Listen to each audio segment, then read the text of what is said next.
ನಮಸ್ಕಾರ ಸ್ನೇಹಿತರೆ.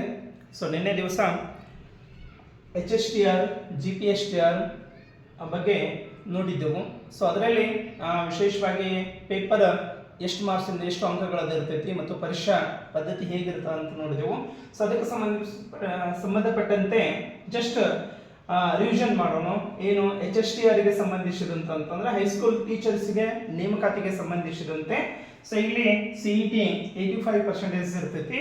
ನಂತರ ಡಿಗ್ರಿ 13 ಅಂತೇಳಿ 13% ಮತ್ತು BEd ಕೇವಲ 2% ಅಂತೇಳಿ. ಒಟ್ಟು 100 ಅಂಕಗಳಿಗೆ ಏನಂತಂದ್ರೆ ಸೀಮಿತ ಆಗಿದೆ ಅಂತೇಳಿ. ಇಲ್ಲಿ ಬಹಳಷ್ಟು ಬೇಡಿಕೆ ಏನು ಅಂತಂದ್ರೆ 90:10 ಆಗಬೇಕು ಅಂತ ಹೇಳಿ ಇತ್ತು. ಅಂದ್ರೆ CETಗೆ ಹೆಚ್ಚಿನ ಆದ್ಯತೆಯನ್ನು ಕೊಡಬೇಕು ಅಂತ ಹೇಳಿ.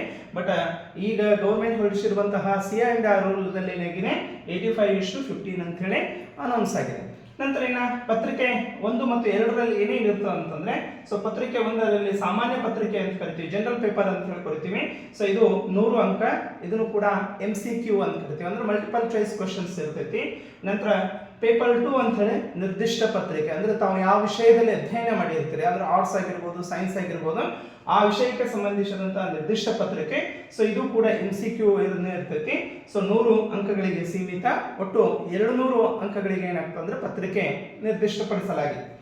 ಇಲ್ಲಿ ಬರುವಂತಹ ವಿಷಯಗಳನ್ನು ನಾವು ತೆಗೆದುಕೊಂಡು ಹೋದರೆ ಅಂದ್ರೆ ಪೇಪರ್ ಫಸ್ಟ್ ನಲ್ಲಿ ಸಾಮಾನ್ಯ ಜ್ಞಾನ ಅಂತ ಕರಿತೀವಿ, ಜನರಲ್ ನಾಲೆಜ್ಗೆ ಸಂಬಂಧಿಸಿದಂತೆ. ಇದರಲ್ಲಿ ಕರೆಂಟ್ ಅಫೇರ್ಸ್ ಕೂಡ ಸೇರ್ಪಡೆ ಆಗಿರ್ತೈತಿ. ಹೀಗಾಗಿ ಇದು 25 ಅಂಕಗಳಿಗೆ ನಿಗದಿಪಡಿಸಿದ್ದು. ನಂತರ ಶೈಕ್ಷಣಿಕ ಮನೋವಿಜ್ಞಾನ ಅಂತ ಹೇಳಿ ಇದು ಕೂಡ 25 ಅಂಕಗಳು. ಮಾನಸಿಕ ಸಾಮರ್ಥ್ಯಕ್ಕೆ 25, ಮೆಂಟಲ್ ಎಬಿಲಿಟಿಗೆ ಸಂಬಂಧಿಸಿದಂತೆ. ಜನರಲ್ ಆಗಿರುವಂತಹ ಇಂಗ್ಲಿಷ್ 12 ಆಗಿರ್ಬೋದು ಅಥವಾ 13 ಆಗಿರ್ಬೋದು, ಅದು ಚೇಂಜ್ ಕೂಡ ಆಗುವಂತ ಸಾಧ್ಯತೆ ಇರ್ತೈತಿ. ನಂತರ ಕಂಪ್ಯೂಟರ್ 13 ಅಂಕಗಳಿಗೆ ಇರ್ತೈತಿ. ಒಟ್ಟು 100 ಅಂಕಗಳ ಪತ್ರಿಕೆ ಸಾಮಾನ್ಯ ಪತ್ರಿಕೆಯಲ್ಲಿ ಇದು ಒಳಗೊಂಡಿರ್ತದೆ. ಇನ್ನು 2ನೇ ಪೇಪರು ನೀವು ಆಯ್ಕೆ ಮಾಡಿಕೊಂಡಿರುವಂತಹ ವಿಷಯ ಅಂತ ಕರಿತೀವಿ. ಅದು ಕನ್ನಡ ಆಗಿರ್ಬೋದು, ಇಂಗ್ಲಿಷ್ ಆಗಿರ್ಬೋದು, ಹಿಂದಿ ಆಗಿರ್ಬೋದು, ಅಥವಾ ಸಮಾಜ ಆಗಿರ್ಬೋದು, ಅಥವಾ ಸೈನ್ಸ್ ಆಗಿರ್ಬೋದು, ಯಾವ ವಿಷಯವನ್ನು ತೆಗೆದುಕೊಂಡಿರುತ್ತೆ ಆ ವಿಷಯದ ಮೇಲೆ ಇರುವಂತಹ 80 ಅಂಕಗಳು. ಹಾಗೆ ಬೋಧನಾಶಾಸ್ತ್ರ ಪೆಡಗಾಗಿ ಅಂತ ಕರಿತೀವಿ, ಅದು 20 ಮಾರ್ಕ್ಸಿಗೆ ಸೀಮಿತ ಆಗಿ ಒಟ್ಟು 100 ಅಂಕಗಳ ಪತ್ರಿಕೆ ಇದಾಗಿರ್ತದೆ. ಹೀಗಾಗಿ ಪೇಪರ್ 1 ಮತ್ತು ಪೇಪರ್ 2 ಟೋಟಲ್ 200 ಮಾರ್ಕ್ಸಿಗೆ ಏನಾಗಿರುತ್ತೆ ಅಂದ್ರೆ ನಿರ್ದಿಷ್ಟಪಡಿಸಲಾಗಿದೆ. ಇದಕ್ಕೆ ಸಂಬಂಧಿಸಿದಂತೆ ಬಹಳಷ್ಟು ಜನ ವಿದ್ಯಾರ್ಥಿಗಳು ನಿನ್ನೆ ದಿವಸ ಏನ್ ಮಾಡಿದ್ರೆ ಮೆಸೇಜ್ ಮಾಡೋದ್ರ ಮುಖಾಂತರ, ಸರ್ ಹೌದು ನಾವು ಈಗ ತಾನೇ ತಯಾರಿ ಮಾಡ್ತಾ ಇದ್ದೀವಿ, ನಮಗೆ ಸಿದ್ಧತೆ ಹೆಂಗೆ ಮಾಡಬೇಕು, ಯಾವುದನ್ನು ಓದಬೇಕು, ಎಷ್ಟು ಓದಬೇಕು, ಮತ್ತು ಓದೋದಕ್ಕೆ ಪುಸ್ತಕಗಳ ಸಂಗ್ರಹ ಯಾವ್ದು ಚೆನ್ನಾಗಿದೆ, ಬೆಸ್ಟ್ ಆಫ್ ದ ಯಾವುದು ಪುಸ್ತಕ ಇದೆ ಅಂತ ಹೇಳಿ ಬಹಳಷ್ಟು ಜನ ಕೇಳಿರೋದ್ರಿಂದ ಸ್ವಲ್ಪ ಪೇಪರ್ನಲ್ಲಿ ವಿಶೇಷವಾಗಿ ಅಂದ್ರೆ ನಾವು ಸ್ಕೋರ್ ಮಾಡೋದಕ್ಕೆ ಈಸಿಯಾಗಿ ಇವಿಷ್ಟು, ಯಾಕಂದ್ರೆ ಕಡಿಮೆ ಅವಧಿಯಲ್ಲಿ ನಾವೇನು ಮಾಡಬೇಕಾಗಿದ್ದೆ ಸಾಧನೆ ಮಾಡಬೇಕಾದಂತ ಸಂದರ್ಭದಲ್ಲಿ ಕೆಲವೊಂದು ಪುಸ್ತಕಗಳು, ಇದು ನನ್ನ ಆಯ್ಕೆಯ ಪುಸ್ತಕಗಳು ಅಂತ ಹೇಳಿ ಕೂಡ ಕರಿಬಹುದು. ಇದರಲ್ಲಿ ಪೇಪರ್ 1ಗೆ ಸಂಬಂಧಿಸಿದಂತಹ 100 ಅಂಕಗಳಿಗೆ ನಾವೇನ್ ಮಾಡ್ತೀವಿ ಅಂದ್ರೆ ಸಾಮಾನ್ಯ ಜ್ಞಾನಕ್ಕೆ ಫಸ್ಟ್ ಜನರಲ್ ನಾಲೆಜ್ಗೆ ಅಂತ ಕರಿತೀವಿ. ಈ ಜನರಲ್ ನಾಲೆಜ್ ಏನಾಗುತ್ತೆ ಅಂದ್ರೆ ಕರೆಂಟ್ ಅಫೇರ್ಸ್ ಬಹಳಷ್ಟು ಒಳಗೊಂಡಿರೋದ್ರಿಂದ, ಅಂದ್ರೆ ಇದು ಈಗ 2000 ಜುಲೈ 2026 ಆಯ್ತು ಅಂದ್ರೆ ಇದರ ಹಿಂದಿನ 1 ವರ್ಷದವರೆಗೆ ಅಂತ ಕರಿತೀವಿ. ಸಾಮಾನ್ಯವಾಗಿ 8 ರಿಂದ 1 ವರ್ಷದವರೆಗೆ 8 ತಿಂಗಳಿಂದ 12 ತಿಂಗಳವರೆಗೆ ಅಂತ ಕರಿತೀವಿ. ಅಂದ್ರೆ ಅದರ ಹಿನ್ನೆಲೆ ಆಗಿರುವಂತಹ ಎಲ್ಲ ಕರೆಂಟ್ ಅಫೇರ್ಸ್ ಅನ್ನು ಕೂಡ ಇದು ಒಳಗೊಂಡಿರ್ತೈತಿ. ಇಲ್ಲಿ ಮಂತ್ಲಿ ಮ್ಯಾಗಝಿನ್ಸ್ ಅಂತ ಹೇಳಿ ಕೂಡ ಕರಿತೀವಿ, ಅಂದ್ರೆ ತಿಂಗಳ ಪತ್ರಿಕೆಗಳು, ಸ್ಪರ್ಧೆಗೆ ಸಂಬಂಧಿಸಿದಂತಹ ಬಹಳಷ್ಟು ಚೆನ್ನಾಗಿ ಆಗಿರುವಂತಹ ಒಳ್ಳೊಳ್ಳೆ ಪತ್ರಿಕೆಗಳು ಕೂಡ ಮಾರ್ಕೆಟ್ ನಲ್ಲಿ ಇರ್ತವೆ. ನಾವೆಲ್ಲರೂ ಕೂಡ ಸಾಮಾನ್ಯವಾಗಿ ಸ್ಪರ್ಧಾ ವಿಜೇತ ಅಂತೇಳಿ ಪ್ರತಿ ತಿಂಗಳದು ಬರೀ ಕೇವಲ ನಾಳೆ ವಾಂಟೆಡ್ ಮಾಡ್ತಿದ್ದಾರೆ ಅಥವಾ ನೋಟಿಫಿಕೇಶನ್ ಬಿಡ್ತಾರೆ ಅಂತ ಅಂದ್ಕೊಂಡು ಕೇವಲ ಜೂನ್ದು ಮತ್ತು ಜುಲೈದು ಅಷ್ಟೇ ಓದಿದ್ರೆ ಮಾತ್ರ ಕರೆಂಟ್ ಅಫೇರ್ಸ್ ಇಲ್ಲಿ ಕವರ್ ಆಗಂಗಿಲ್ಲ. ಅಂದ್ರೆ ಇದರ ಹಿನ್ನಡೆ ಇನ್ನೂ 6 ತಿಂಗಳ ಬ್ಯಾಕಪ್ ಏನು ಮಾಡ್ಬೇಕಂದ್ರೆ ಅದು ಇನ್ನೆಲ್ಲವೂ ಕೂಡ ಓದ್ತಾ ಹೋಗ್ಬೇಕು. ಸ್ಪರ್ಧಾ ವಿಜೇತ ಅಂತ ಆಗಿರ್ಬೋದು, ಸ್ಪರ್ಧಾ ಅರಿವು ಅಂತ ಆಗಿರ್ಬೋದು, ಹಾಗೆ ವಿಜಾಪುರನಲ್ಲಿರುವಂತಹ ಚಾಣಕ್ಯ ಕರಿಯರರು ಪ್ರಕಟಿಸಿರುವಂತಹ ಚಾಣಕ್ಯ ಕಣಜ ಅಂತ ಹೇಳಿ ಇದೆ, ಸಾಮಾನ್ಯ ಜ್ಞಾನಕ್ಕೆ ಸಂಬಂಧಿಸಿದಂತಹ ಬುಕ್ಸ್ ಇದೆ, ಅದು ಚೆನ್ನಾಗಿದೆ. ಹಾಗೆ ನೂತನ GK ಅಂತ ಹೇಳಿ ಕೂಡ ಬುಕ್ಸ್ ಚೆನ್ನಾಗಿದೆ. ಹಾಗೆ ಡೈಲಿ ನ್ಯೂಸ್ ಪೇಪರ್ ಮಾತ್ರ ಓದ್ತಾ ಇರಬೇಕು ಅಂತ ಹೇಳಿ. ಕರೆಂಟ್ ಅಫೇರ್ಸ್ಗೆ ಸಂಬಂಧಿಸಿದಂತಹ ಬೆಸ್ಟ್ ಅಂತಂದ್ರೆ ಡೈಲಿ ನ್ಯೂಸ್ ಪೇಪರ್. ಅದರಲ್ಲಿ ವಿಶೇಷವಾಗಿ ಪ್ರಜಾವಾಣಿ ಪತ್ರಿಕೆ ಏನಾಗ್ತದೆ ಅಂದ್ರೆ ಸ್ಪರ್ಧಾತ್ಮಕ ಪರೀಕ್ಷೆಗಳಿಗಿರ್ತಕ್ಕಂತಹ ತಯಾರು ಮಾಡಿಸೋದಕ್ಕೆ ಬಹಳಷ್ಟು ಸೂಕ್ತವಾದಂಥದ್ದು ಅಂತ ಹೇಳಿ ಕರಿತೀವಿ. ನೇರವಾಗಿರುವಂತಹ ಪ್ರಶ್ನೆಗಳು ಕೂಡ ಬರ್ತದೆ. ನಂತರ ಯಾವುದಾದ್ರೂ ಒಂದು ಇಯರ್ ಬುಕ್ ಅಂತ ಕರಿತೀವಿ, ಅದರಲ್ಲಿ ವಿಶೇಷವಾಗಿ ಕ್ಲಾಸಿಕ್ ಆಗಿರ್ಬೋದು, ಮನೋರಮ ಆಗಿರ್ಬೋದು, ಅಥವಾ ನೀವು ಯಾವುದೇ ಬುಕ್ಸ್ ಅನ್ನು ರೆಫರ್ ಮಾಡೋದು ಸೂಕ್ತ ಆಗ್ತೈತಿ. ಹೀಗಾಗಿ ನಮಗೆ ಸಾಮಾನ್ಯ ಜ್ಞಾನಕ್ಕೆ ಸಂಬಂಧಿಸಿದ ಅದರಲ್ಲಿ ಮತ್ತೆ ಬೇರೆ ಬೇರೆ ರೀತಿಯಾದಂತಹ ವಿಷಯ ಬಂದಿರುತ್ತೆ, ಏನು ಓದಬೇಕು ಅನ್ನೋದು ಮತ್ತೆ ಮುಂದಿನ ವಿಡಿಯೋದಲ್ಲಿ ಹೇಳಿರ್ತೇನೆ. ಇನ್ನು ನೆಕ್ಸ್ಟ್ ಮನೋವಿಜ್ಞಾನಕ್ಕೆ ಸಂಬಂಧಿಸಿದಂತೆ, ಶೈಕ್ಷಣಿಕ ಮನೋವಿಜ್ಞಾನಕ್ಕೆ ಸಂಬಂಧಿಸಿದಂತೆ ಸೊ ನಾವೆಲ್ಲರೂ ಕೂಡ ಅಧ್ಯಯನ ಮಾಡುವಂತ BEd ನಲ್ಲಿ ಅಧ್ಯಯನ ಮಾಡುವಂತ ಸಂದರ್ಭದಲ್ಲಿ ಏನಾಗಿತ್ತು ಅಂದ್ರೆ ಡಾಕ್ಟರ್ ವಾಮದೇವಪ್ಪ ಬುಕ್ಕ ಬಹಳಷ್ಟು ಬೆಸ್ಟ್ ಅಂತ ಹೇಳಿ ಕರಿತೀವಿ. ಯಾಕಂದ್ರೆ ಅದು ಪೂರ್ಣ ಡಿಟೇಲ್ ಅನ್ನು ಏನಾಗಿದೆ ಅಂದ್ರೆ ಬಹಳಷ್ಟು ಹೊಂದಿದೆ. ಅಂದ್ರೆ ಬಹಳ ದೀರ್ಘವಾಗಿ ಓದೋದನ್ನ ಅರ್ಥ ಮಾಡ್ಕೊಂಡು ಓದೋದ್ರ ಮಾತ್ರ ಏನಾಗ್ತದೆ ಅರ್ಥ ಆಗ್ತದೆ. ಆದ್ರೆ ಕೆಲವರು ಏನಂತಾರೆ ಅಂದ್ರೆ ಅದು ಬಹಳ ಡಿಟೇಲ್ ಇದ್ದಾರೆ, ಅರ್ಥ ಆಗಂಗಿಲ್ಲ, ಮಾಡಂಗಿಲ್ಲ, ನಮ್ಗೆ ನೇರವಾಗಿ ಬೇಕು ಅಂತಂದಾಗ ಸೊ ಅದಕ್ಕೆ ಸಂಬಂಧಿಸಿದಂತೆ KM ಸುರೇಶ್ ಸರ್ ಅವರು ಕೂಡ ಒಂದು ಚೆನ್ನಾಗಿರುವಂತಹ ಒಂದು ಬುಕ್ ಬರೆದಿದ್ದಾರೆ ಸೈಕಾಲಜಿಗೆ ಸಂಬಂಧಿಸಿದಂತೆ. ಜೊತೆಗೆ ಒಂದು ಕ್ವಶನ್ ಬ್ಯಾಂಕ್, ನೇರವಾಗಿರುವಂತಹ ಒಂದು ಕ್ವಶನ್ ಬ್ಯಾಂಕ್ ಅನ್ನು ಕೂಡ ಮಾಡಿದ್ದಾರೆ. ಯಾವ್ದ್ರಿ KM ಸುರೇಶ್ ಸರ್ದು ಅವ್ರ ಬುಕ್ ಅನ್ನು ಕೂಡ ಸೈಕಾಲಜಿಗೆ ಬಹಳಷ್ಟು ಸೂಕ್ತ. ಆದ್ರೂ ಕೂಡ ಏನಾಗಬೇಕು ಅಂದ್ರೆ ಡಾಕ್ಟರ್ ವಾಮದೇವಪ್ಪ ಸರ್ದು ನೀವು ಬುಕ್ಸ್ ಪರ್ಚೇಸ್ ಮಾಡಲೇಬೇಕು ಮತ್ತು ಓದಲೇಬೇಕು ಅಂತೇಳಿ. ನಂತರ ಏನ SK ಮಂಗಲ್ ಅಂತ ಹೇಳಿ ಕೂಡ ಒಂದು ಬುಕ್ಸ್ ಬರ್ತೈತೆ, ಮಂಗಲ್ ಸರ್ದು ಒಂದು, ಅದು ಇಂಗ್ಲಿಷ್ ಮೀಡಿಯಂ ಇದ್ರೂ ಕೂಡ ಸ್ವಲ್ಪ ಚೆನ್ನಾಗಿರೋದು. ನಂತರ ಕೊಂಬಾಡ್ ಸರ್ದು ಕೂಡ ಏನಾಗಿದೆ ಅಂದ್ರೆ ಪುಸ್ತಕ ಓದ್ಬೋದು. ಅಂದ್ರೆ ಹೀಗಾಗಿ ಶೈಕ್ಷಣಿಕ ಮನೋವಿಜ್ಞಾನಕ್ಕೆ ಎಷ್ಟು ಓದಿದ್ರು ಕೂಡ ಕಡಿಮೆನೆ ಅಂತ ಕರಿತೀವಿ. ಇದರಲ್ಲಿ 25 ಅಂಕಗಳನ್ನು ಕರಿತೀವಿ. ಸ್ವಲ್ಪ ಅಪ್ಲೈಡ್ ಆಗಿರುವಂತಹ ಕ್ವಶನ್ಸ್ಗಳು ಕೂಡ ಇಲ್ಲಿ ಬರುವಂತ ಸಾಧ್ಯತೆ ಇರುತ್ತೆ. ಇನ್ನು ನೆಕ್ಸ್ಟ್ ಮೂರನೇದಾಗಿರುವಂತಹ ಜನರಲ್ ಇಂಗ್ಲಿಷ್ಗೆ ಸಂಬಂಧಿಸಿದಂತೆ, ಯಾಕಂದ್ರೆ ಕೆಲವೊಂದು ವಿದ್ಯಾರ್ಥಿಗಳು ಸೈನ್ಸ್ದವ್ರು ನಮ್ಗೆ ಇಂಗ್ಲಿಷ್ ಗೊತ್ತಿಲ್ರಿ, ನಾವ್ ಕನ್ನಡ ಹೆಂಗ್ ಓದೋದು ಮಾಡೋದು ಅಂತಿರ್ತಾರ. ಸೊ ಅಂತ ವಿದ್ಯಾರ್ಥಿಗಳು ಕೂಡ ಇಂಗ್ಲಿಷ್ಗೆ ಸಂಬಂಧಿಸಿದಂತೆ ಇಲ್ಲಿ 12 ಅಂಕಗಳಿಗೆ ಸಂಬಂಧಿಸಿದಂತೆ ರೆನ್ ಮತ್ತು ಮಾರ್ಟಿನ್ ಅಂತ ಹೇಳಿ ಒಂದು ಒಬ್ಬರು ಬುಕ್ ಬರೆದಂಥದ್ದು ಇಂಗ್ಲಿಷ್ಗೆ ಸಂಬಂಧಿಸಿದಂತೆ ಒಳ್ಳೆ ಚೆನ್ನಾಗಿರುವಂತಹ ಒಂದು ಬುಕ್ ಇದೆ. ಸೊ ಅದೇ ರೀತಿ ಆಬ್ಜೆಕ್ಟಿವ್ ಇಂಗ್ಲಿಷ್ ಅಂತ ಹೇಳಿ ಒಂದು ಬುಕ್ಸ್ ಇದೆ. ಯಾವ್ದಕ್ರಿ ಇಂಗ್ಲಿಷ್ಗೆ ಸಂಬಂಧಿಸಿದಂತ ಆಬ್ಜೆಕ್ಟಿವ್ ಇಂಗ್ಲಿಷ್ ಅಂತ ಹೇಳಿ ಒಂದು ಬುಕ್ ಇದೆ. ಅದನ್ನು ಕೂಡ ನೀವೇನ್ ಮಾಡ್ಬೋದು ಅಂದ್ರೆ ಸೊ ಓದ್ಬೋದು, ಅಂದ್ರೆ ಪರ್ಚೇಸ್ ಮಾಡ್ಕೊಂಡು ಚೆನ್ನಾಗಿರುವಂತಹ ಸ್ಪರ್ಧಾತ್ಮಕ ಪರೀಕ್ಷೆಗಳಿಗೆ ತಯಾರಾಗೋದಕ್ಕೆ ಸೂಕ್ತವಾದಂತಹ ಪುಸ್ತಕ. ಇನ್ನು ನೆಕ್ಸ್ಟ್ ಕಂಪ್ಯೂಟರ್ಗೆ ಸಂಬಂಧಿಸಿದಂತಹ ಬಹಳಷ್ಟು ಇದು ಅಂತಂದ್ರೆ ಡಾಕ್ಟರ್ ಗುರುರಾಜ್ ಬುಲ್ಬುಲೆ ಸರ್ ಬರೆದಿರುವಂತಹ ಒಂದು ಕಂಪ್ಯೂಟರ್ಗೆ ಸಂಬಂಧಿಸಿದಂತಹ ಬುಕ್ಸ್ ಬಹಳಷ್ಟು ಚೆನ್ನಾಗಿದೆ. ಸೊ ಇದು ಬುಕ್ಸ್ ಕೂಡ ಏನಾಗಬಹುದು ಅಂದ್ರೆ ನೀವು ಪರ್ಚೇಸ್ ಮಾಡ್ಕೊಂಡು ಓದ್ಬೋದು. ಜೊತೆಗೆ ಕಂಪ್ಯೂಟರ್ಗೆ ಸಂಬಂಧಿಸಿದಂತ indiabix.com ಅಂತ ಹೇಳಿ ಕೂಡ ಒಂದು ವೆಬ್ಸೈಟ್ ಇದೆ, ಅದರ ಮುಖಾಂತರವೂ ಕೂಡ ನೀವೇನ್ ಮಾಡ್ಬೋದು ಅಂದ್ರೆ ಸೊ ತಯಾರು ಮಾಡ್ಬೋದು. ಜೊತೆಗೆ ಸವಾಲ್.com ಅಂತ ಹೇಳಿ ಒಂದು ವೆಬ್ಸೈಟ್ ಇದೆ, ಅದರ ಮುಖಾಂತರ ಕೂಡ ನೀವು ಕಂಪ್ಯೂಟರ್ಗೆ ತಯಾರಿ ಮಾಡಬಹುದು ಅಂತೇಳಿ. ಇನ್ನು ಮಾನಸಿಕ ಸಾಮರ್ಥ್ಯಕ್ಕೆ ಮೆಂಟಲ್ ಎಬಿಲಿಟಿಗೆ ಸಂಬಂಧಿಸಿದಂತೆ ತೆಗೆದುಕೊಂಡು ಹೋದ್ರೆ ಸೊ ಇಲ್ಲಿ ಗುರುರಾಜ್ ಬುಲ್ಬುಲೆ ಸರ್ ಅವರ ಮಾನಸಿಕ ಸಾಮರ್ಥ್ಯದ ಬುಕ್ಕ ಬಹಳಷ್ಟು ಚೆನ್ನಾಗಿದೆ ಅಂತ ಹೇಳಿ, ಅಂದ್ರೆ ಅದನ್ನೇ ನೀವು ಅಧ್ಯಯನ ಮಾಡಬಹುದು. ಜೊತೆಗೆ ಚಾಣಕ್ಯ ಪ್ರಕಾಶನದವರು ಕೂಡ ಏನಾಗಿದೆ ಅಂದ್ರೆ ಮಾನಸಿಕ ಸಾಮರ್ಥ್ಯದ ಪ್ರಶ್ನೆಗಳನ್ನು ಕೂಡ ಇಲ್ಲಿ ಬುಕ್ಸ್ ಇದೆ. ಜೊತೆಗೆ KM ಸುರೇಶ್ ಅವರದು ಕೂಡ ಮಾನಸಿಕ ಸಾಮರ್ಥ್ಯ ಪುಸ್ತಕ ಇದೆ. ಜೊತೆಗೆ ಈಶ್ವರ್ ಗಿರಿ ಅಂತ ಹೇಳಿ ಒಬ್ರು ಸರ್ ಯೂಟ್ಯೂಬ್ ನಲ್ಲಿ ಕ್ಲಾಸ್ ಮಾಡ್ತಾರೆ ಮಾನಸಿಕ ಸಾಮರ್ಥ್ಯಕ್ಕೆ ಮೆಂಟಲ್ ಎಬಿಲಿಟಿಗೆ ಸಂಬಂಧಿಸಿದಂತೆ, ಮತ್ತು ಬಹಳಷ್ಟು ಸಿಂಪಲ್ ಟ್ರಿಕ್ಸ್ ಆಗಿರುವಂತಹ ಲೇಖಗಳನ್ನು ತಿಳಿಸ್ಕೊಡ್ತಾರೆ. ಯಾವ್ದ್ರಿ ಈಶ್ವರ್ ಗಿರಿ ಸರ್ ಅಂತ ಹೇಳಿ, ಅವರು ಕೂಡ ಬ್ಯಾಂಕಿಂಗ್ ಎಕ್ಸಾಮ್ ಆಗಿರ್ಬೋದು, SDC ಆಗಿರ್ಬೋದು, KSET ಆಗಿರ್ಬೋದು, ಇಂಥ ಹಲವಾರು ರೀತಿಯಾದಂತಹ ಪ್ರಶ್ನೆಗಳನ್ನು ಸಿಂಪಲ್ ಟ್ರಿಕ್ಸ್ ಮುಖಾಂತರ ತಿಳಿಸ್ಕೊಡೋದ್ರ ಮುಖಾಂತರ ಸೊ ಮಾಡ್ತಾರೆ. ಹೀಗಾಗಿ ಮಾನಸಿಕ ಸಾಮರ್ಥ್ಯಕ್ಕೆ ಅವರ ಯೂಟ್ಯೂಬ್ ಕ್ಲಾಸ್ಗಳನ್ನು ಕೂಡ ನೀವು ಇಲ್ಲಿ ಸೊ ರೆಫರೆನ್ಸ್ ಆಗಿ ತೆಗೆದುಕೊಂಡು ನೋಡ್ಬೋದು ಅಂತ. ಇನ್ನು ಪೇಪರ್ 2ಗೆ ಸಂಬಂಧಿಸಿದಂತೆ ಏನ್ ಮಾಡ್ಬೋದ್ರಿ ಅಂತಂದ್ರೆ ಸೊ ಇಲ್ಲಿ ಕನ್ನಡ ವಿದ್ಯಾರ್ಥಿಗಳಿಗೆ ಸಂಬಂಧಿಸಿದಂತೆ ಕನ್ನಡ ಪುಸ್ತಕ ಓದಬೇಕಾದ್ರೆ ಗೋಪಾಲಕೃಷ್ಣ ಉಡುಪ ಅಂತ ಹೇಳಿ ಒಬ್ಬರು ಸರ್ ಬರೆದಂತಹ ಒಂದು ಪುಸ್ತಕ ಅಂತ ಕರಿತೀವಿ. ಯಾವ್ದಕ್ಕೆ ಕನ್ನಡ ವಿಷಯಕ್ಕೆ ಸಂಬಂಧಿಸಿದಂತೆ ಗೋಪಾಲಕೃಷ್ಣ ಉಡುಪ ಅಂತ ಹೇಳಿ. ನಂತರ KM ಸುರೇಶ್ ಅವರು ಬರೆದಂತಹ ಒಂದು ಬುಕ್, ಹಾಗೆ ಕನ್ನಡ ಸಾಹಿತ್ಯ ಪರಿಷತ್ತು ಪ್ರಕಟಿಸಿರುವಂತಹ ಕೆಲವೊಂದು ಪುಸ್ತಕಗಳನ್ನು ಕೂಡ ಕನ್ನಡ ಅಂತಂದ್ರೆ ಇಲ್ಲಿ ಕೆಲವೊಂದು ಅರ್ಥಗಳನ್ನು, ಅಂದ್ರೆ ಯಾವ ಭಾಷೆಯಿಂದ ಬಂದಿದೆ ಈ ಪದ ಇಲ್ಲಿದು ಅಥವಾ ಇದರ ಅರ್ಥ ಏನು ಅಂತ ತಿಳಿಸಬೇಕಾದ್ರೆ ಹಂಗೆ ಕನ್ನಡ ಸಾಹಿತ್ಯಕ್ಕೆ ಸಂಬಂಧಿಸಿದಂತಹ ಪುಸ್ತಕ, ಅಂದ್ರೆ ಕನ್ನಡ ಸಾಹಿತ್ಯ ಪರಿಷತ್ ಪ್ರಕಟಿಸಿರುವಂತಹ ಪುಸ್ತಕಗಳನ್ನು ಕೂಡ ನೋಡಬಹುದು. ನಂತರ ಮೆಥಡಿಗೆ ಸಂಬಂಧಿಸಿದಂತೆ ಹೋದ್ರೆ, ಅಂದ್ರೆ ಕನ್ನಡ ಭಾಷಾ ಬೋಧನಾ ಪದ್ಧತಿಗೆ ಹೋದ್ರೆ ಸೊ ಇಲ್ಲಿ ಅನಸೂಯ ಪರಿಗೆ ಅವರದು ಕೂಡ ಏನಾಗ್ತದೆ ಅಂದ್ರೆ ಬಹಳಷ್ಟು ಇಂಪಾರ್ಟೆಂಟ್ ಆಗುತ್ತೆ. ಹಾಗಾಗಿ ಕನ್ನಡ ವಿಷಯಕ್ಕೆ ಅನಸೂಯ ಪರಿಗೆ ಅವರು ಕೂಡ ಒಂದು ಬೆಸ್ಟ್ ಅಂತ ಹೇಳಿ.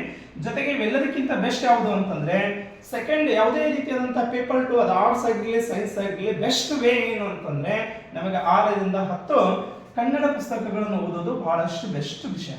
ಯಾಕಂದ್ರೆ 6 ರಿಂದ 10ನೇ ಕ್ಲಾಸು ಬಹಳ, ಅದನ್ನೇ 11 ಮತ್ತು 12ನೇ ಕ್ಲಾಸ್ ತೆಗೆದುಕೊಂಡು ಹೋದ್ರೆ ಅಲ್ಲಿ ಗ್ರಾಮರ್ ಆಗಿರ್ಬೋದು, ಪಠ್ಯ ವಿಷಯ ಆಗಿರ್ಬೋದು, ಲೇಖಕರಾಗಿರ್ಬೋದು, ಇನ್ನಿತರ ಅಂಶಗಳನ್ನು ಕೂಡ ಏನಾಗ್ತಂದ್ರೆ ನೀವು ಎಲ್ಲರೂ ನೋಟ್ಸ್ ಮಾಡ್ಕೊಳ್ಳೋದ್ರ ಮುಖಾಂತರ, ಅದನ್ನು ಓದೋದ್ರ ಮುಖಾಂತರ, ಈ ಪುಸ್ತಕಗಳನ್ನು ಪರ್ಚೇಸ್ ಮಾಡಿ ಅದನ್ನು ಓದೋದ್ರ ಮುಖಾಂತರ ಏನಾಗ್ತಂದ್ರೆ ಕನ್ನಡ ಸರಳವಾಗಿ ಆಗ್ತಂತೆ.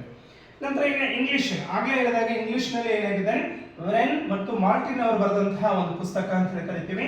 ನಂತರ ಜೊತೆಗೆ ಬಹಳಷ್ಟು ಈಸಿ ಆಗಿರುವುದು ಏನಂದ್ರೆ ಹೈಸ್ಕೂಲ್ ಬುಕ್ಸ್ಗಳು ಅಂತೇಳಿ, ಅಂದ್ರೆ ಇಲ್ಲಿ 6ರಿಂದ 10ನೇ ಕ್ಲಾಸ್ನಲ್ಲಿ ಇರುವಂತಹ ಎಲ್ಲ ಟೆಕ್ಸ್ಟ್ ಬುಕ್ಗಳನ್ನು ಕೂಡ ಈಗ ಏನಾಗಬೇಕಂದ್ರೆ ಅಧ್ಯಯನ ಮಾಡಬೇಕು ಅಂತೇಳಿ.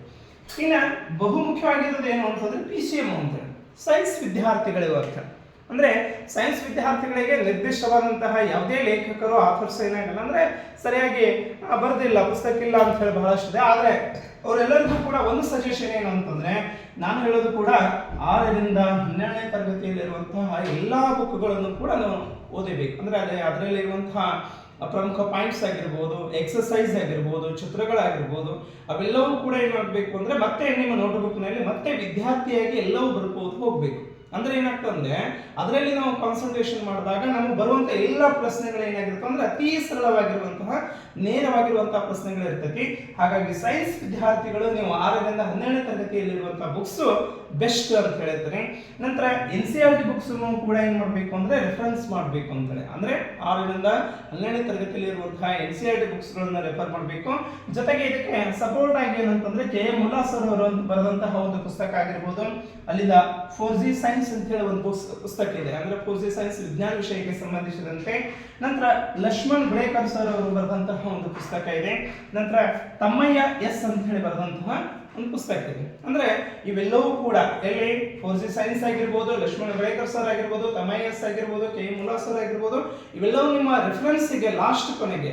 ಅಂದ್ರೆ ಫಸ್ಟ್ ನಾವು ಎಲ್ಲಿ ತಯಾರಾಗಬೇಕಾಗಿದೆ ಅಂದ್ರೆ 6ರಿಂದ 12ನೇ ತರಗತಿಯವರೆಗೆ ಇರುವಂತಹ ಪಠ್ಯಪುಸ್ತಕದಲ್ಲಿರುವಂತಹ ಪ್ರಮುಖ ಪಾಯಿಂಟ್ಸ್ ಅನ್ನು ಮಾಡೋದು ಬಹಳಷ್ಟು ಬೆಸ್ಟ್ ವೇ ಅಂತ ಹೇಳಿ.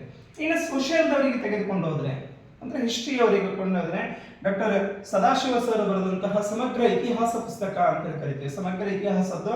ನಂತರ ಮಂಜುನಾಥ್ ಆರ್ ಸರ್ ಬರೆದಂತಹ ಇತಿಹಾಸ ಪುಸ್ತಕ, ಜೊತೆಗೆ HRK ಅವರು ಬರೆದಂತಹ ಭಾರತ ಇತಿಹಾಸ ಪುಸ್ತಕದ ಕೂಡ ಬಹಳಷ್ಟು ಮುಖ್ಯ ಆಗ್ತೈತಿ. ಜೊತೆಗೆ ರಂಗನಾಥ್ ಸರ್ ಅವರು ಬರೆದಂತಹ ಇತಿಹಾಸ, ಈ ಇತಿಹಾಸ ಅಂತಂದ್ರೆ ಜಾಗತಿಕ ಇತಿಹಾಸ ಆಗಿರ್ಬೋದು, ಭಾರತ ಇತಿಹಾಸ ಆಗಿರ್ಬೋದು, ಕರ್ನಾಟಕ ಇತಿಹಾಸ ಆಗಿರ್ಬೋದು, ಬಹಳಷ್ಟು ಇದೆ. ಅದೆಲ್ಲವನ್ನು ತೆಗೆದುಕೊಂಡು ನಂತರ ಈ ಇತಿಹಾಸದಲ್ಲಿ ನಾವು ಏನು ಅಧ್ಯಯನ ಮಾಡಬೇಕು, ಮತ್ತೆ ಒಳಗೆ ಬರಬೇಕು. ಅಂದ್ರೆ ಇಲ್ಲಿ ಏನೇನು ಅಧ್ಯಯನ ಮಾಡಬೇಕಾಗಿದೆ, ಯಾವ್ಯಾವ ಚಾಪ್ಟರ್ ಅನ್ನು ಕೊಟ್ಟಿದ್ದಾರೆ, ಏನೇನು ಪಾಯಿಂಟ್ಸ್ ಅನ್ನು ಓದಬೇಕು ಅನ್ನೋದು ನೋಡಿಕೊಂಡು ಆ ಎಲ್ಲ ಪಾಯಿಂಟ್ಸ್ ಇದ್ದಂತಹ ಪುಸ್ತಕಗಳನ್ನು ನೀವೇನು ಮಾಡಬೇಕು ಅಂದ್ರೆ ಪರ್ಚೇಸ್ ಮಾಡಬೇಕು ಅಂತೇಳಿ.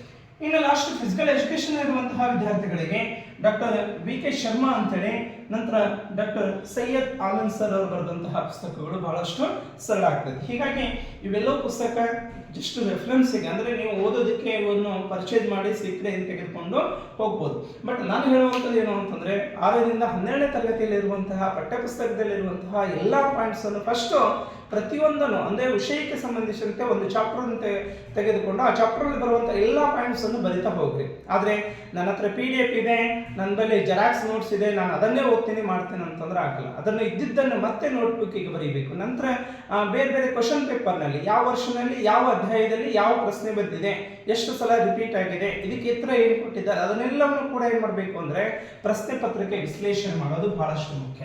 ಏನ್ರಿ ಪ್ರಶ್ನೆ ಪತ್ರಿಕೆಗಳನ್ನು ವಿಶ್ಲೇಷಿಸುವುದು.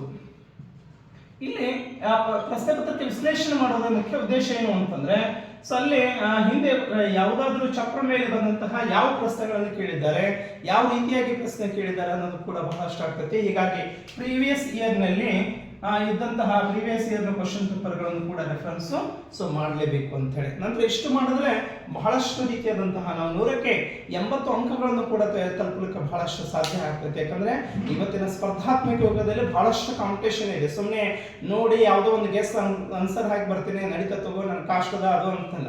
ಇವತ್ತು ಸಾಕಷ್ಟು ವಿದ್ಯಾರ್ಥಿಗಳ ಸ್ಪರ್ಧೆಯನ್ನು ಎದುರಿಸ್ತಿದ್ದಾರೆ. ಆ ಎಲ್ಲಾ ಸ್ಪರ್ಧೆಗಳಲ್ಲಿ ನನಗೆ ಬೇಕಾಗಿರುವುದು ಒಂದು ಪೋಸ್ಟ್ ಅಂತ ಹೇಳಿ, ಆ ಒಂದು ಪೋಸ್ಟ್ಗೆ ನನ್ನ ಪೂರ್ಣ ಸಿದ್ಧತೆಯೊಂದಿಗೆ, ಪರಿಪೂರ್ಣವಾದಂತಹ ಸಿದ್ಧತೆಯೊಂದಿಗೆ. ಮತ್ತೆ ಇನ್ನೊಂದು ಹೇಳ್ತೀನಿ, ನಾನು ಎಲ್ಲ ಬೇರೆ ಕಡೆ ಜಾಬ್ ಮಾಡ್ತಿದ್ದೀನಿ, ಗೆಸ್ಟ್ ಟೀಚರ್ಸ್ ಆಗಿದ್ದೀನಿ, ಗೆಸ್ಟ್ ಟೀಚರ್ಸ್ ಬಿಡ್ಲಿಕ್ಕೆ ಬರಲ್ಲ, ಗೆಸ್ಟ್ ಟೀಚರ್ಸ್ ನಲ್ಲಿ ನಾನು ಇದ್ದುಕೊಂಡೇ ನಾನು ಕೆಲಸ ಮಾಡ್ಕೊಂಡೇ ನಾನು ಮಾಡ್ತೀನಿ ಅಂತಂದ್ರೆ ಅವಕಾಶ ಕೈ ತಪ್ಪಬಹುದು. ಯಾಕಂದ್ರೆ ಪ್ರತಿನಿತ್ಯವೂ ಕೂಡ ಏನಾಗಬೇಕು ಅಂತಂದ್ರೆ ನಮಗೆ ಎಷ್ಟು ಅಂತಂದ್ರೆ 8, 10 ಅಥವಾ 12 ಗಂಟೆವರೆಗೂ ಕೂಡ ಏನ್ ಮಾಡಬೇಕು ಅಂದ್ರೆ ಅಧ್ಯಯನ ಮಾಡಬೇಕಾಗುತ್ತೆ. ಕೇವಲ ನಾವು ತೆಗೆದುಕೊಂಡು ಹೋದ್ರೆ ಒಂದೊಂದು ತಾಸು ಅಂತ ನಾವು ತೆಗೆದುಕೊಂಡು ಹೋದ್ರೆ ಒಂದೊಂದು ತಾಸಿಗೆ GK ಆಗಿರ್ಬೋದು ಅಥವಾ ಗಣಿತ ಆಗಿರ್ಬೋದು, ಮಾನಸಿಕ ಸಾಮರ್ಥ್ಯ ಆಗಿರ್ಬೋದು, ಎಲ್ಲವೂ ಕೂಡ ಒಂದೊಂದು ತಾಸಿಗೆ ನಾವು ಮಾಡ್ತೀವಿ ಅಂತಂದ್ರೂ ಕೂಡ ಇಲ್ಲಿ 10ರಿಂದ 12 ತಾಸು ಕಂಟಿನ್ಯೂಸ್ ಆಗಿ ನಿರಂತರವಾಗಿ ಓದಿದಾಗ ಮಾತ್ರ ಸಕ್ಸಸ್ ಆಗ್ತದೆ. ಯಾಕಂದ್ರೆ ಇಷ್ಟು ದಿವಸ ಬಿಟ್ಟಿದ್ದೀವಿ ನಾವು, ಕರೆದೇ ಇಲ್ಲ, ಮಾಡೇ ಇಲ್ಲ, ನಾವೇನು ಮಾಡಿದ್ರಿ ಕಲ್ತು ಸುಮ್ಮನೆ ಕೂತಿದ್ದೀವಿ ಅಂತ ಹೇಳಿ ಬಹಳಷ್ಟು ಜನ ಅಂತಿದ್ದೀವಿ. ಆದರೆ ಇವತ್ತು ಕರಿತಿದ್ದಾರೆ ಅಂತ ಗೊತ್ತಾದರೂ ಕೂಡ ಇನ್ನೂ ನಾವು ಕೆಲಸಕ್ಕೆ ಹೋಗ್ತಾ ಇದ್ದೀವಿ. ನಾವು ಬಿಡ್ಲಿಕ್ಕೆ ಬರ್ಲಿಕ್ಕೆ ಆಗಲ್ಲ, ಬಹಳಷ್ಟು ಜವಾಬ್ದಾರಿ ಇದೆ. 108 ಕಾರಣ ಹೇಳಿದ್ರು ಕೂಡ ಯಾವ ಕಾರಣಗಳು ಕೂಡ ಯಾವ ನಿಮ್ಮ ಮಾತುಗಳು ಕೂಡ ನಡೆಯೋದಿಲ್ಲ. ನಮಗೆ ಬೇಕಾಗಿದ್ದು ಒಂದು ಸರ್ಕಾರಿ ನೌಕರಿ ಅಂತ ಹೇಳಿ ಬಹಳಷ್ಟು ದಿವಸ ಕಾಯ್ದುಕೊಳ್ತಿರುವಂತಹ ವಿದ್ಯಾರ್ಥಿಗಳಿಗೆ ನಾನು ಹೇಳೋದಿಷ್ಟೇ, ನಿಮ್ಮೆಲ್ಲ ಕೆಲಸ ಕಾರ್ಯಗಳನ್ನು ಬದಿಗೊತ್ತಿ ಏನೇ ಇದ್ದರೂ ಕೂಡ ಏನು ಮಾಡ್ರಿ, ಅಧ್ಯಯನ ಕಡೆಗೆ ಗಮನ ಕೊಡ್ರಿ. ನಿಮ್ಮ ಪುಸ್ತಕವನ್ನು ತೆಗೆದುಕೊಳ್ರಿ. ಕೇವಲ ಪುಸ್ತಕ ಹರಿಕೊಂಡು ಅದನ್ನ ನಡುವು ಕುಂತ್ರ ಆಗಂಗಿಲ್ಲ.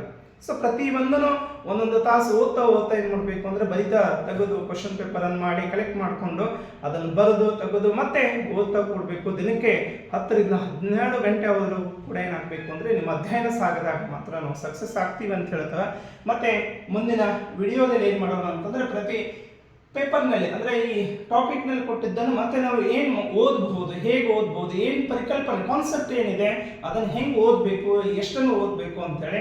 ಯಾಕಂದರೆ ಈಗ ಸೈಕಾಲಜಿ ಅಂದರೆ ಬಹಳಷ್ಟು ಆಡಿದೆ, ಅಂದರೆ ಅದರಲ್ಲಿ ಮತ್ತೆ ನಾವು ಡೀಪ್ ಆಗಿ ಏನು ಓದಬಹುದು, ನೇರವಾದಂಥ ಪ್ರಶ್ನೆ ಯಾವುದು ಕೇಳಬಹುದು ಅಂತೇಳಿ. ಸೊ ಮುಂದಿನ ವಿಡಿಯೋದಲ್ಲಿ ನಾನು ತಿಳಿಸ್ಕೊಡ್ತಾ ಇದ್ದೀನಿ. ನನ್ನ ವಿಡಿಯೋ ನಿಮಗೆ ಇಷ್ಟ ಆದರೆ, ಮಾಹಿತಿ ಹೇಳೋದು ಸರಿ ಅನಿಸಿದ್ರೆ ಒಂದು ಲೈಕು ಮತ್ತು ಕಮೆಂಟ್ ಕೊಡೋದ್ರ ಮುಖಾಂತರ ಪ್ರೋತ್ಸಾಹಿಸಿ ಅಂತ ಹೇಳ್ತಾ, ಸೊ ಎಲ್ಲರಿಗೂ ಧನ್ಯವಾದಗಳು.